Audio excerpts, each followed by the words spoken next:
2024 లేదా 25లో డిగ్రీ లేదా బీటెక్ చదివారా? సాఫ్ట్‌వేర్ జాబ్ కోసం ఎదురు చూస్తున్నారా? అయితే కోడ్ జ్ఞాన్ 100 డేస్ కోర్సులో చేరండి. జాబ్ సాధించండి.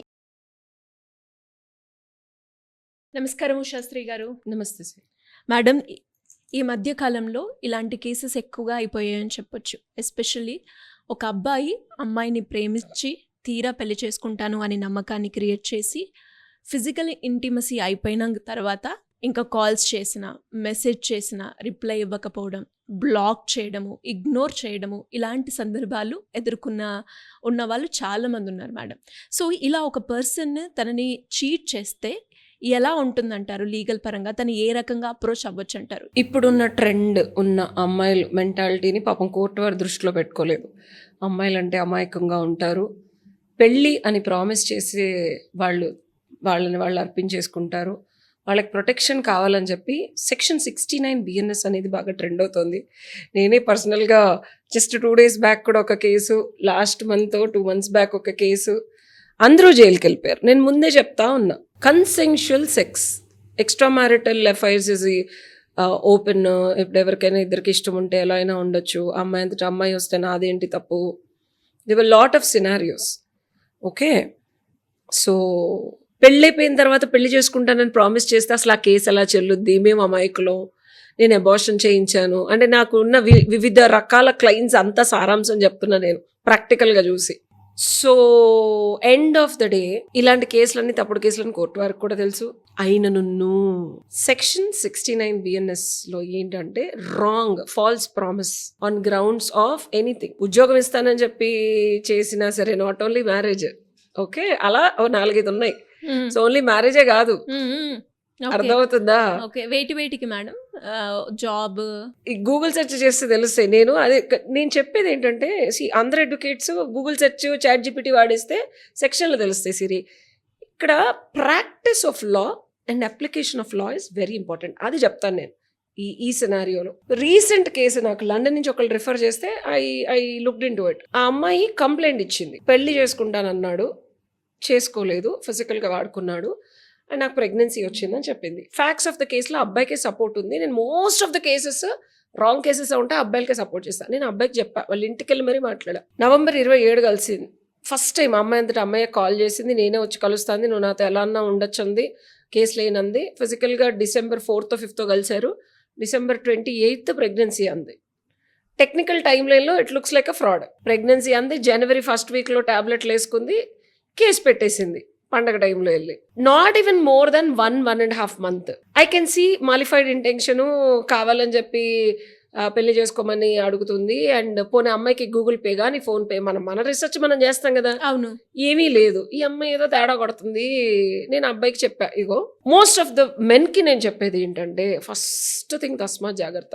ఎవరితో పడితే వాళ్ళతో వచ్చింది కదా, యాక్సెప్ట్ చేసింది కదా, ఉంటుంది కదా, మనకి నచ్చినట్టు ఉందాం అనుకోవడం అస్సలు మంచి పద్ధతి కాదు. ఇదిగో ఇది 2వ పర్సన్ విచ్ నాకు తెలిసి జైలుకి వెళ్ళాడు, నిన్నే జైలుకి వెళ్ళాడు. అందుకే నేను ఈ వీడియో చేద్దామని. సో ఎక్స్క్లూజివ్గా నేను అబ్బాయికి చెప్పా, అమ్మాయి తప్పనే, వీళ్ళేంటి పెద్ద పోటుగాళ్ళలాగా, పెద్ద తురుంకాన్లాగా, వాళ్ళ పేరెంట్స్ కూడా. నేను అక్కడికి వార్నింగ్ చెప్తా ఉన్నాను, అమ్మ ఇది కేసు ఫైల్ అవుతుంది. ఇంకోటి, నేను అమ్మాయికి ఫోన్ చేసి మాట్లాడా, అమ్మ మీ కాస్ట్ ఏంటి? మేడం ఎస్సీ అట్రాసిటీ కేసు అయ్యింది అనుకో అంటున్నాను కాదు సిరి, నాన్ బెయిలబుల్ వారెంట్. ఇందాక కూడా వాళ్ళ మదర్కి ఫోన్ చేశా, ఏముంది మా అబ్బాయికి 2-3 రోజుల్లో బెయిల్ వస్తుంది. నేను అందరూ అడ్వకేట్లా కాదు, నేను ఫస్టే చెప్పా. రెమెడీ ఏంటంటే, కేసు ఫైల్ అవ్వకముందు నేను అమ్మాయితో మాట్లాడి, అమ్మాయి ఏంటి జరిగింది అంటే, నిజంగానే ఆ అమ్మాయి పెళ్లి చేసుకోవడానికి ఇంట్రెస్ట్గా ఉంది. నేను నా క్రాస్ చెక్, నా కలీగ్స్ ఉన్నారు, సీనియర్ అడ్వకేట్స్ ఉన్నారు, అమ్మాయి హిస్టరీ తీయించాను.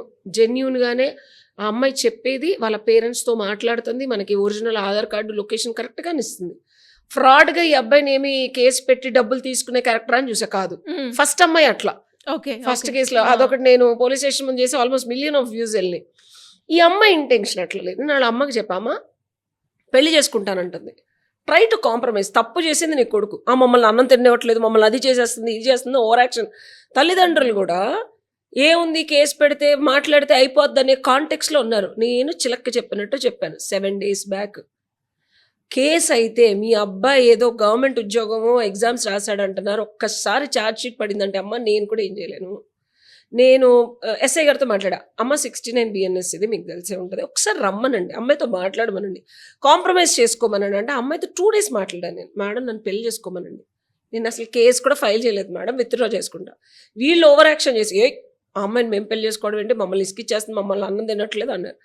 నేను నాకు ఫీజు కూడా ఇవ్వలేదు, జస్ట్ ఏదో లండన్ రెఫరెన్స్ ఏదో ఒక 5,000 ఏదో ఇచ్చారు, అయినా నేను 2 days కంటిన్యూస్ సపోర్ట్ చేశాను.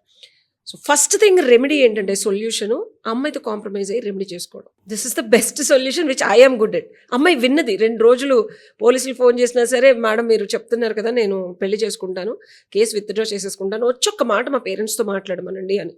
వీళ్ళు వెళ్ళాల, నేను ఊరుకున్నా. సెకండ్ థింగ్ ఏంటంటే ఎఫ్ఐఆర్ ఫైల్ అయ్యే మూమెంట్ వరకు కూడా కాంప్రమైజ్ మాట్లాడడానికి ఛాన్స్ ఉంటుంది, ఎవరో ఒకరు 4 రోజులు పిలిస్తే. ఇక అయిపోయింది అనుకో, అట్లీస్ట్ అప్పుడైనా యాంటిసిపేటరీ బెయిల్ ఇమీడియట్ గా తేడానికి ఉంటుంది. ఓకే. సెకండ్ది వర్స్ట్ కేస్ సినారియో ఇది.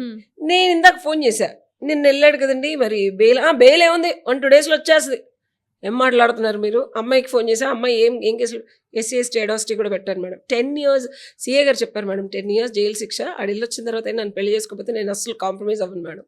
వాళ్ళ అమ్మగారికి చెప్పా, అమ్మ ఫస్ట్ బెయిల్ అయితే రిజెక్ట్ అవుతుంది, ఎందుకంటే it's not just falls promise. ఇదివరకు మనకి రేప్ కూడా అట్రాక్ట్ అయ్యేది పాత IPCలో వాట్ ఎవర్ సెక్షన్స్ వదిలేస్తే. ఇప్పుడు రేప్ అన్న పేరు తీసేశారు కానీ అన్ని క్రిమినల్ అఫెన్సెస్ ఏదైతే పాతుందో అన్ని పెట్టారు. సో చచ్చినట్టు అబ్బాయిలకి బుద్ధి రావాలని ఇలా కనుక కంటిన్యూ అయితే సిరి 90% అబ్బాయిలు లోపలికి వెళ్ళిపోతారు. యాక్చువల్గా నేను కామన్ సెన్స్ చెప్తే, ఎందుకంటే వెళ్ళిన ప్రతి అమ్మాయి నిజంగా వెళ్ళగలిగితే పోలీస్ స్టేషన్కి, there are lot of extramarital affairs, lot of multiple relationships కదా. సో ఈ అమ్మాయి గట్టిగా పట్టుకొని వాళ్ళు ఎవరో 50 మంది వెళ్ళారంట, మీరు ఏమైనా చేయండి పెళ్లి చేస్తే, లేదు ఎఫ్ఐఆర్ బుక్ చేసింది, స్టేషన్ యాంటిసిపేటరీ బెయిల్ ఇవ్వడానికి నాకు ఆవిడ ఫోన్ చేయలేదు. అండ్ ఈ రోజు ఫోన్ చేసినా ఎంత ఇదిగా వచ్చేస్తుంది బెయిల్ అంటే, రాదమ్మా మీకు తెలియట్లేదు, మళ్ళీ చెప్పా. ఇది లాస్ట్ October 2025 నుంచి సిరి 133 కేసెస్ ఫైల్ అయినాయి తెలుసా. October 2025 నుంచి ఇప్పటికే 133 కేసెస్, అందులో 122 కేసెస్కి యాంటిసిపేటరీ బెయిల్ అప్లై చేస్తే 121 కేసెస్కి వచ్చినట్టుంది, ఒకదానికి ఏదో రాలేదు. So I have an analysis because నా పని ఇది కదా, I enjoy looking it like what are the offences and how they are framed. So ఇక్కడ అబ్బాయిలకి సొల్యూషన్ ఏంటంటే anticipatory bail is one thing, immediately we can get it. అవునవును. And ఇది కూడా లేదు అంటే most of the cases quash చేసుకోవచ్చు హైకోర్టులో, ఎఫ్ఐఆర్ మీద క్వాష్ చేసుకోవచ్చు. అరే బాబు మేము ఇనిషియల్ ఈ అబ్బాయి ఏమో పెళ్లి చేసుకుంటా అంటాడు, చేసుకుని అంటాడు. బట్ నిజంగా నువ్వు పెళ్లి చేసుకుంటాను అనే ఇంటెన్షన్ ఫస్ట్ నుంచి ఉండి ఆ అమ్మాయి బిహేవియర్కో లేకపోతే మీ ఇంట్లో వాళ్ళు ఒప్పుకోలేదోనో లేకపోతే for n number of reasons ఇంకొక అమ్మాయితో పెళ్లి అయిన తర్వాత కనుక చేసుకుంటే ఇది వర్తించదు. Because under a false promise of marriage వాడుకున్నాం అని పెట్టింది. But when you have still an intention and marriage ప్రూఫ్లు కూడా ఉంది, చేసుకున్న తర్వాత కూడా పెట్టచ్చు, ఇవన్నీ ఉంటే అబ్బాయిలు సేఫ్ అవుతారు. That's where we can go for హైకోర్టులో quash. I have judgments also along with my senior. Because SC ST atrocity case కూడా మనం హైకోర్టు నుంచి క్వాష్ ఇంపాసిబుల్ కూడా తీసుకొచ్చాం. బికాస్ ఇంటెన్షన్స్ చూస్తాం మనం, స్ట్రాంగ్ మన దగ్గర ప్రూఫ్లు ఉన్నాయి. 1 month ప్రెగ్నెంట్ ఏంటి, ఏం మాట్లాడుతున్నావు, అసలు 1 month పెళ్ళి ఏంటి, నువ్వెవరో కూడా తెలియదు నాకు. సో ఇలాంటి ఫ్యాక్ట్స్ అన్ని పెట్టి ఒకవేళ నిజంగా పెళ్లి ఇంటెన్షన్ ఉంటే ఇట్లా చేయవు. So what is your intention, డబ్బులా? సో ఇలా మనం క్వాష్ తీసుకోవచ్చు. We can get a quash against the FIR or we can get a anticipatory bail, or అసలు in the beginning also we can talk to the police and then try to communicate with the person who has filed a case against, compromise and withdraw. So these are the remedies. Okay. ఇంకెవరికైనా కూడా వీటికి సంబంధించి మిమ్మల్ని approach అవ్వాలి అనుకుంటే ఏ విధంగా ఉంటుంది madam? You can take my appointment కింద స్క్రోల్ అవుతున్న నెంబర్స్ నుంచి, అండ్ డెఫినెట్గా మీ కన్సర్న్ ఏదైతే ఉందో అదొక చిన్న వాయిస్ మెసేజ్లో పెడితే you will have a better నా అపాయింట్మెంట్ నేను ఇచ్చిన తర్వాత better clarity on what's your problem is and a solution also. Definitely, ma'am. Thank you so much.